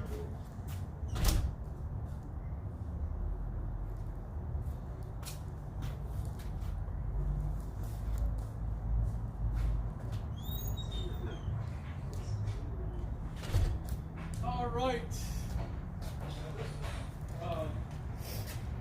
I would never cook steak in an Irish skillet pan, and I would never use New York strip steak for this recipe. I used the Teflon and the ribeye, and it came out great.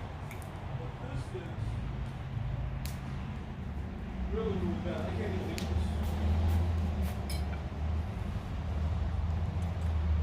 And New York strip steak is a very, you cannot cook it like this. I mean, you got to cook it another way.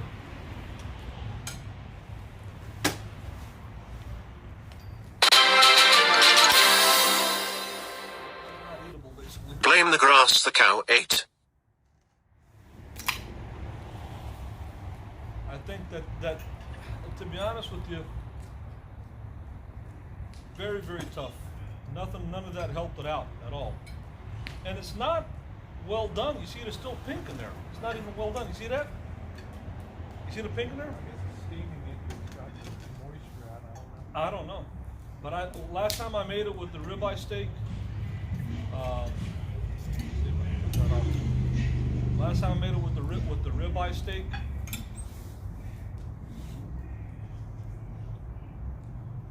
really bad.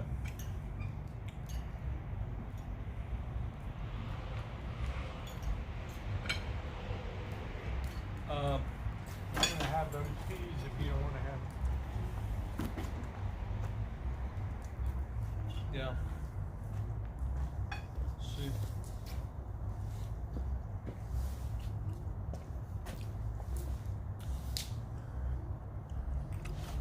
Oh. I don't know if this pan gravy will help or not. This is pretty much kind of burned.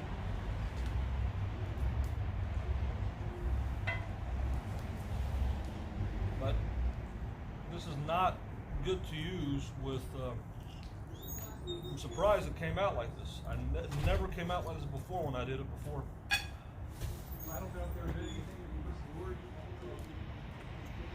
Not good.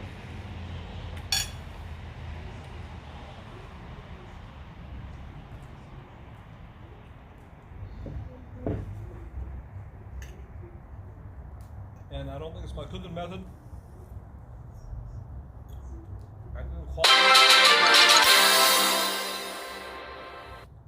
It's Rosie's fault for making him expose the bald spot to an outdoor light without sunscreen. But I know one thing that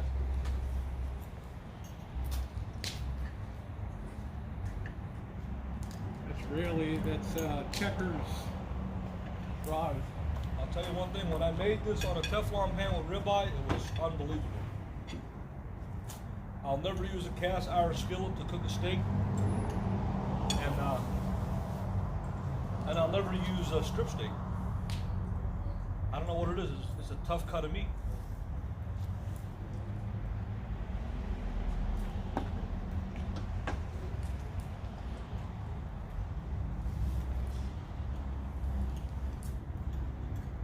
I'm just eating. All right, let's start.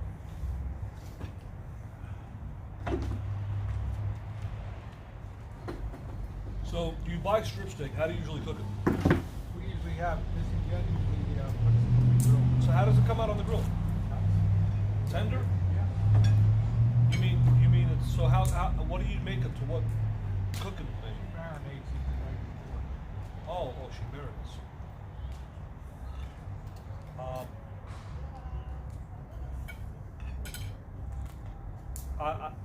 When I did it last time, I did it with the ribeye steak, and it was much better than this. I think that I'm surprised that it came out this bad. Because the steak, you can see it's still pink on the inside. It's not cooked all the way. Like all the juices ran out or something. Maybe you need to sear it on both sides. No. Nope. In my opinion, I think that I use ribeye steak.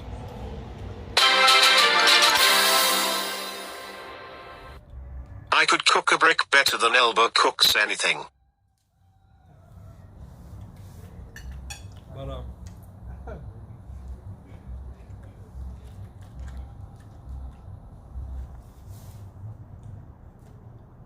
But there's something about strip steak. It's pink, but it's still, there's no juice in there. I'm surprised. I'm really, really surprised. But I admit, see, I think I'm back here. Let's see if this stupid thing will hold it. I'm giving up on that thing.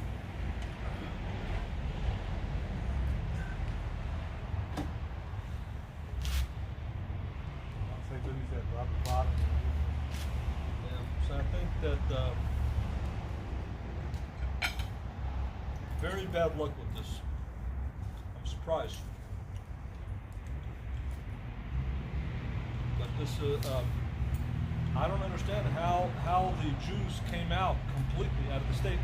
It's not even, if you look at it right here, Rosie, look at this. It's still pink on the inside. Look at that. I think it's unbelievable. Maybe it was the rancher. What's that? The rancher, the guy that grew it.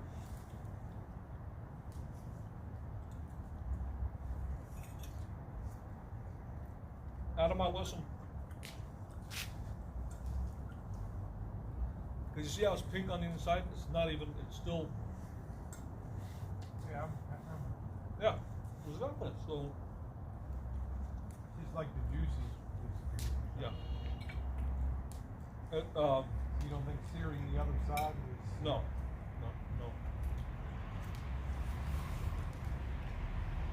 I think it's a very, very bad cut of meat.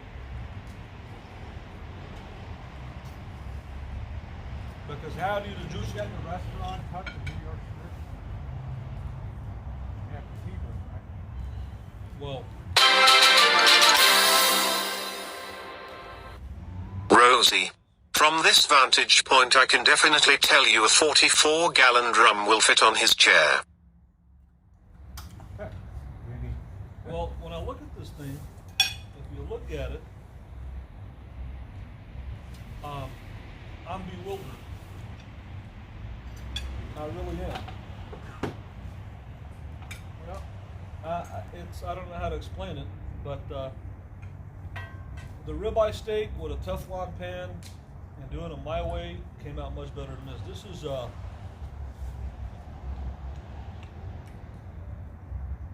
can't believe it. Well,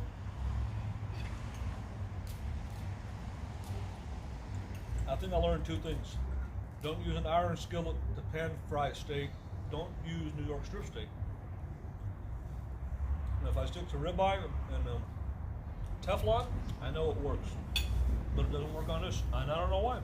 There's no other way to, because you see how pink the meat is. You see that, right? See it? So,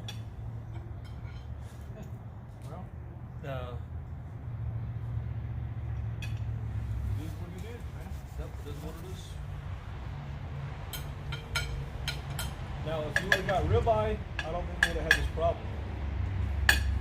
But why do you That's choose? a great meat age, animal house, flounder, basic flounder, you fucked up. Now you use a lot of this. You said you didn't like this, but you ate a lot of this. Yeah, I enjoyed that. That was good.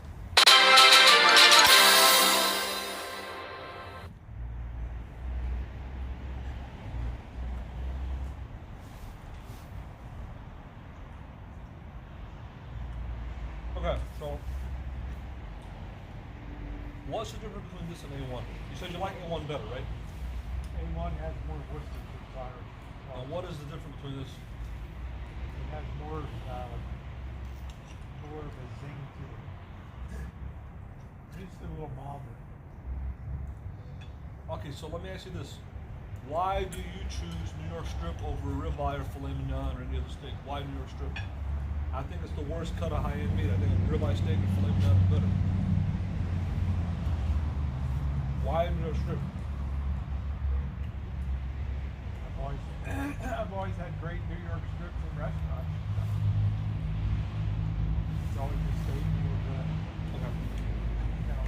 it's the stamp of the T-bone steak. Now, are you going to say that New York strip is juicier and more well marbled than ribeye? No, You know that ribeye is more well marbled and juicy. but I think that New York strip is still a very tasty steak.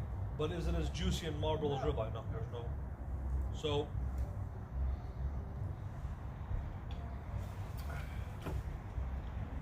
I think that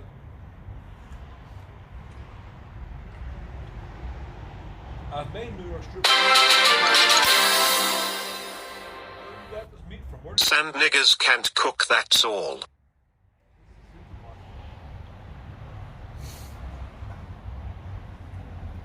Everybody said it looked great,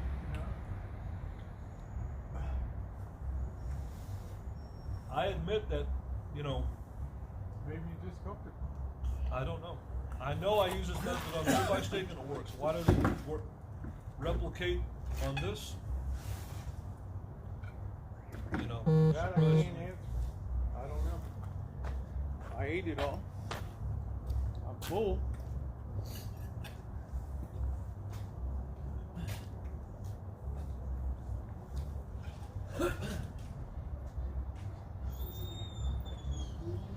But I admit to something, and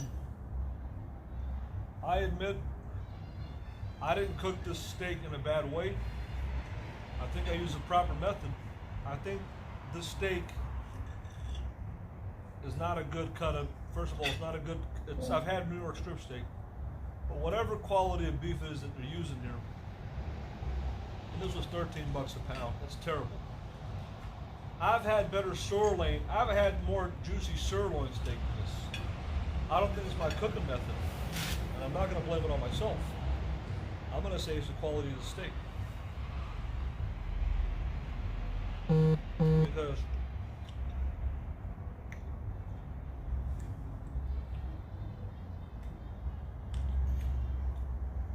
I use the correct cooking method that's tried and true and proven that worked for me before. And, yeah, it is a little bit well done. Let's see. But let me show you guys. It is a little bit well done. Okay, it is still eatable. Let me show you. Slices up. Let's see if this is going to come on here. But I think that, this whole time this is going to go off here again. I think I'm going to just have to give it up on my stream. This battery is just low. Probably going to go ahead and have to wrap this up. I can't keep this charged and this thing won't stay up. Let's see if this stays up over here, this stupid charger. So,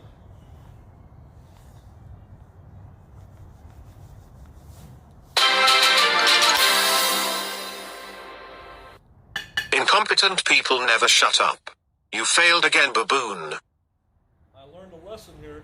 Do not use a cast iron skillet to cook a pan-seared steak. And do not use New York strip steak. It doesn't have enough fat in it. The fat literally burns off. So,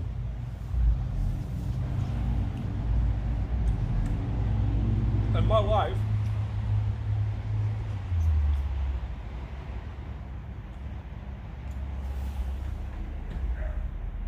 I will never use a cast iron skillet or New York strip steak in a cast iron skillet to pan-sear steak. Will never pan-sear steak in a cast iron skillet, and I will never use New York strip steak in any kind of pan. Just here.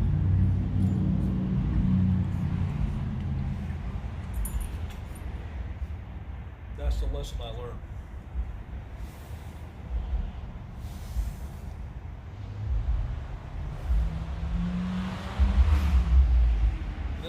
chase for it. Hey.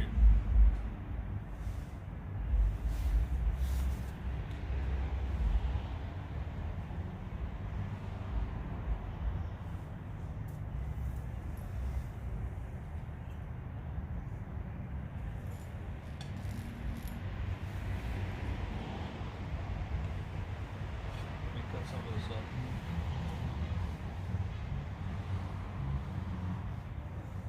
It's pretty much.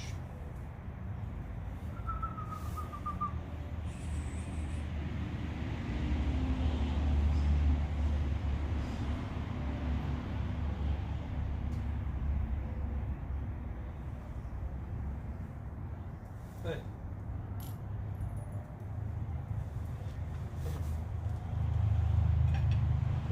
Come around this side. Come on. Come on this side, right here. Right here.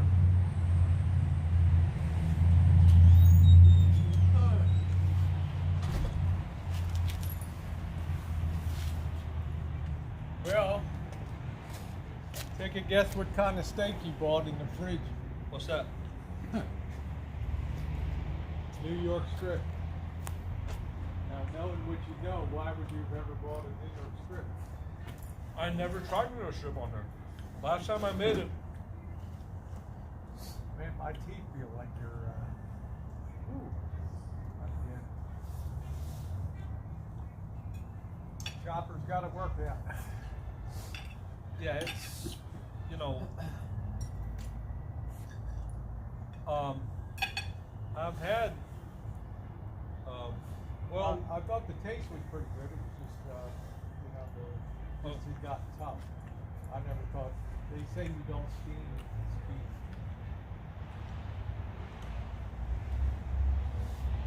well, According to some of the people that were commenting, steaming beef tough is better.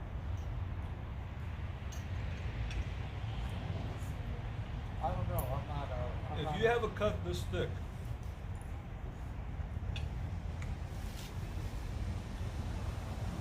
and you want it to cook on the inside,